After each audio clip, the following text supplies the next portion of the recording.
warahmatullahi wabarakatuh.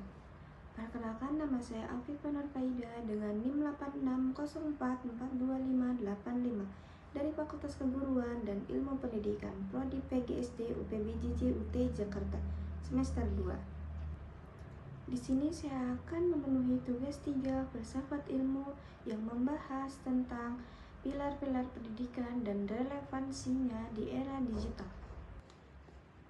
1. Makna pilar dalam konteks pendidikan. Pilar dalam pendidikan dapat diartikan sebagai dasar atau tiang penyangga yang membuat sistem pendidikan tetap kokoh dan berjalan sesuai tujuan. Pilar-pilar ini menjadi pedoman bagi guru, peserta didik, keluarga, dan masyarakat dalam menciptakan proses pendidikan yang berkualitas. Tanpa pilar yang kuat, pendidikan hanya akan berfokus pada transfer pengetahuan, padahal tujuan pendidikan yang sebenarnya adalah membentuk manusia yang berkarakter, cerdas, dan mampu beradaptasi dengan perubahan zaman. Yang kedua, prinsip dasar pendidikan menurut Ki Hajar Dewantara. Ki Hajar Dewantara merumuskan 3 prinsip pendidikan yang masih relevan hingga saat ini, yaitu 1. Ingarso sung tulodo, yang berarti di depan memberi teladan, guru harus menjadi contoh dalam sikap, perilaku, dan etika. Misalnya, guru menunjukkan kedisiplinan, kejujuran, dan penggunaan teknologi yang bertanggung jawab. 2. Ing madya mangun karso, yang berarti di tengah membangun semangat, guru hadir sebagai fasilitator yang mendampingi peserta didik dalam proses belajar, memberikan motivasi, dan menciptakan suasana belajar yang aktif. 3. Tuturi handayani, yang berarti di belakang memberi dorongan, guru memberikan kepercayaan peserta didik untuk berkembang secara mandiri sambil tetap memberikan arahan dan dukungan. Ketiga, relevansi dan tantangan di era digital. Di era digital, ketiga prinsip tersebut tetap sangat relevan. Pertama, dalam pembelajaran daring, guru tidak hanya menyampaikan materi, tetapi juga menjadi teladan dalam menggunakan teknologi secara bijak. Misalnya, guru mengajarkan cara mencari sumber belajar yang terpercaya dan menghargai hak cipta. Kedua, pada aspek literasi digital, peserta didik saat ini memiliki akses luas terhadap informasi melalui internet. Namun, tidak semua informasi benar.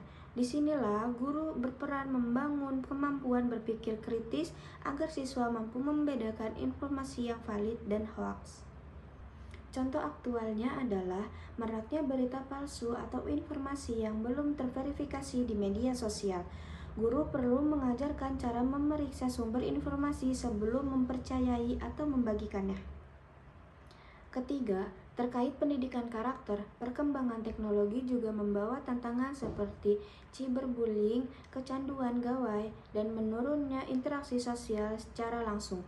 Oleh karena itu, pendidikan karakter harus berjalan seiring dengan perkembangan teknologi. Contoh nyata yang sering ditemukan adalah siswa yang terlalu fokus bermain media sosial atau game, sehingga mengabaikan tugas sekolah. Dalam kondisi ini, guru dan orang tua perlu bekerja sama untuk membimbing penggunaan teknologi secara sehat dan seimbang.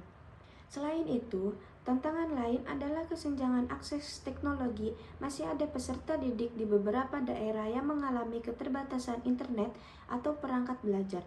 Hal ini menunjukkan bahwa transformasi digital harus disertai pemerataan fasilitas pendidikan. Refleksi, menurut saya, prinsip pendidikan Ki Hajar Dewantara dapat menjadi solusi bagi berbagai persoalan pendidikan nasional saat ini. Keteladanan guru, pendampingan yang membangun semangat, serta memberikan ruang bagi peserta didik untuk berkembang secara mandiri sangat dibutuhkan di tengah pesatnya perkembangan teknologi. Era digital memang menghadirkan banyak peluang, tetapi juga berbagai tantangan. Oleh karena itu, pendidikan tidak cukup hanya mengembangkan kemampuan akademik, melainkan juga karakter, etika, dan literasi digital agar peserta didik mampu menjadi generasi yang cerdas, bertanggung jawab, dan berakhlak baik. Kesimpulan, pilar-pilar pendidikan menurut Ki Hajar Dewantara tetap relevan dalam menghadapi era digital. Prinsip Ingarso sung tulodo, ing madya mangun karso, dan tuturi handayani dapat menjadi landasan dalam membentuk peserta didik yang tidak hanya menguasai teknologi, tetapi juga memiliki karakter dan kemampuan berpikir kritis.